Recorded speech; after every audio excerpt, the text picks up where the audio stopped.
Qu'est-ce que la comptabilité?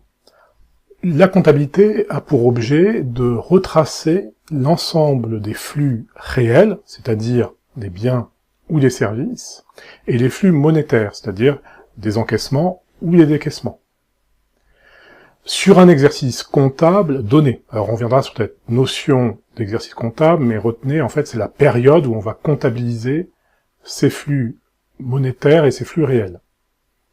Alors certains, d'ailleurs, disent que la comptabilité, c'est l'algèbre du droit. C'est-à-dire qu'en fait, le droit va retranscrire l'ensemble des flux qui concernent un agent économique, et on va retracer de manière chiffrée ces flux dans une comptabilité. Alors, l'autre point, c'est qu'il faut bien distinguer deux types de comptabilité. La plus connue, c'est la comptabilité de trésorerie. Lorsque, par exemple, si vous percevez une rémunération de 2000, 3000, 4000 euros, et ainsi de suite, donc vous le constatez en encaissement. Et puis, l'ensemble des dépenses d'un mois que vous faites, vous payez votre loyer, vous payez vos factures téléphoniques, vos dépenses de restaurant et diverses. Donc c'est une dépense, ça vient en moins. Donc c'est ce principe-là de comptabilité de trésorerie qui est assez connu, en fait, par tout le monde. Ensuite, c'est la comptabilité d'engagement. Et on va concentrer notre cours, puisque là c'est le sujet, sur cette partie-là principalement. Alors on fera parfois un comparatif, simplement pour illustrer les mécaniques, entre comptabilité d'engagement et comptabilité de trésorerie. Mais retenez que la comptabilité d'engagement, en fait, fait appel à des notions également de créance et de dette. C'est-à-dire qu'on va comptabiliser un flux, même s'il n'a pas été encaissé ou s'il n'a pas été payé. Bien sûr, vous inquiétez pas, on va revenir sur toutes ces notions en détail. La comptabilité de trésorerie concerne la majorité des personnes physiques. Alors vous allez me dire, qu'est-ce qu'une personne physique et personne morale, puisqu'on évoque ce cas dans cette partie-là. Une personne physique, c'est vous et moi. Donc c'est les personnes, entre guillemets, vivantes. Les personnes morales, elles ont une reconnaissance juridique, mais ce n'est pas des personnes en tant que telles, ce n'est pas, parler un peu vulgairement, des gens. Et donc, les personnes morales, ça va être des sociétés. Donc, les sociétés, effectivement, vous avez un restaurateur, une entreprise, je sais pas, dans la mécanique, toutes les entreprises que vous voyez, effectivement, là, c'est une personnalité morale. Elle n'est pas représentée par un individu, une personne physique. Et donc, les personnes physiques, généralement, quand elles ont une activité économique, on utilise la comptabilité de trésorerie. Par exemple, les médecins, les avocats, les experts comptables qui sont en nom propre. Parce qu'il peut arriver que aussi des médecins ou des avocats ou des experts comptables soient en société. Mais pour ceux qui sont en nom propre, ça va être, dans la majorité des cas, il y a des options qui sont envisageables, notamment pour constater les flux d'un point de vue fiscal, en comptabilité d'engagement, mais dans la majorité des cas, retenez que c'est comptabilité de trésorerie. Pour les personnes morales, là, on se trouve dans une situation de comptabilité d'engagement, donc où on va faire référence à des créances et des dettes, et généralement, donc, ça va être des entreprises ou des associations. Quel est l'usage d'une comptabilité? Donc, il peut être à la fois interne ou externe, à titre d'information. Par exemple, un dirigeant souhaite connaître les résultats qu'il a réalisés, les performances économiques, donc il va s'intéresser aux comptes annuels. Son banquier qui lui prête de l'argent va également lui demander chaque année les comptes annuels pour voir s'il n'y a pas de risque spécifique, de remise en cause de la continuité d'exploitation. Les actionnaires, qui ne sont pas forcément dirigeants, et qui ont apporté des fonds pour permettre le déroulement de l'activité, ils vont aussi s'intéresser à ces problématiques-là. Alors attention, parfois certains disent « oui, mais la comptabilité, ça nous intéresse pas, ce qui nous intéresse, c'est les perspectives, le futur ». Alors je dirais que ça c'est un peu du snobisme, parce que en réalité, la connaissance des flux réalisés est très importante. Et l'autre point, il suffit que vous regardiez même des sociétés cotées qui sont très importantes. Bien entendu, il y a l'analyse des perspectives, donc qui vont être données par la direction de l'entreprise, donc ça va faire évoluer un cours de bourse.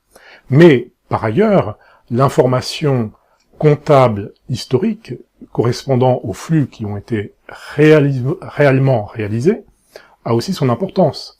Il suffit que vous regardez des cours de bourse, chaque jour vous avez des cours de bourse qui chutent, parce que les dirigeants se sont engagés sur des perspectives de chiffre d'affaires et de résultats d'exploitation, de résultats opérationnels ou de résultats nets qu'ils vont réaliser, et ils ne tiennent pas leurs engagements. Ils sont peut-être 20, 30, 40, 50% inférieurs aux attentes du marché, et qu'ils ont promis eux-mêmes.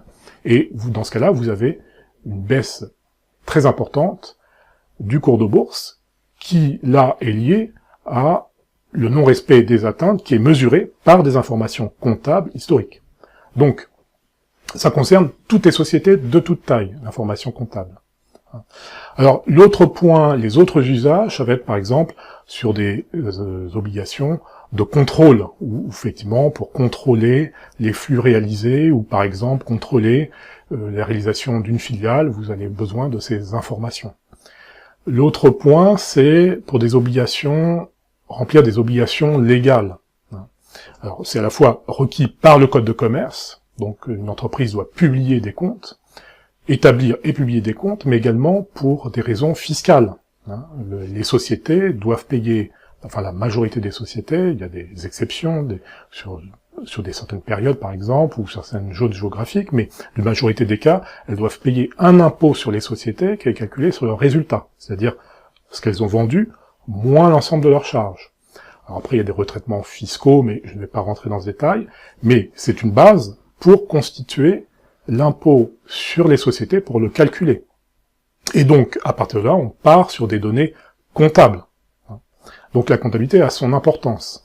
Mais également, lorsqu'il y a des litiges entre des parties, voilà, dans le cas d'un litige divers, une remise en cause d'un contrat, etc., on va se focaliser aussi sur des données issues de la comptabilité. Quand vous, par exemple, vous allez acquérir une société, vous regardez, vous examinez les comptes, il y a des audits d'acquisition, des due diligence financières.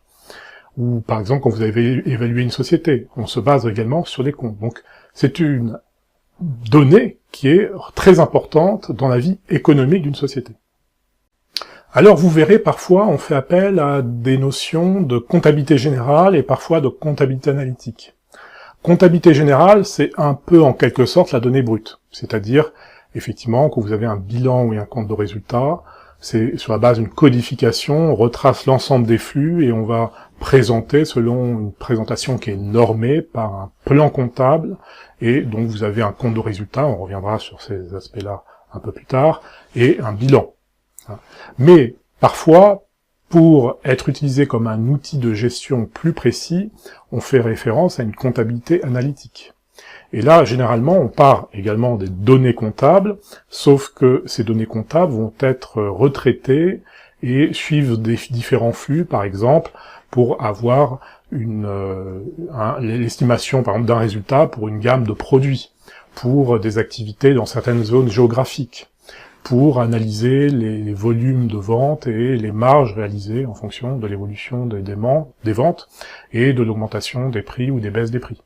Donc là, c'est comptabilité analytique, ce n'est pas une obligation légale, c'est la société, la direction d'une entreprise qui souhaite retraiter les comptes d'un certain format pour avoir un outil de reporting qui lui permettra de mieux prendre des décisions quant à l'évolution d'une société. Mais retenez que la donnée brute, ce qu'on analyse en priorité, l'obligation légale, c'est la comptabilité générale. La comptabilité analytique n'est pas une obligation, et dans ce cas-là, effectivement, chaque société peut adapter la comptabilité analytique comme il le souhaite. Alors là, on va surtout focaliser sur la compréhension de la comptabilité générale.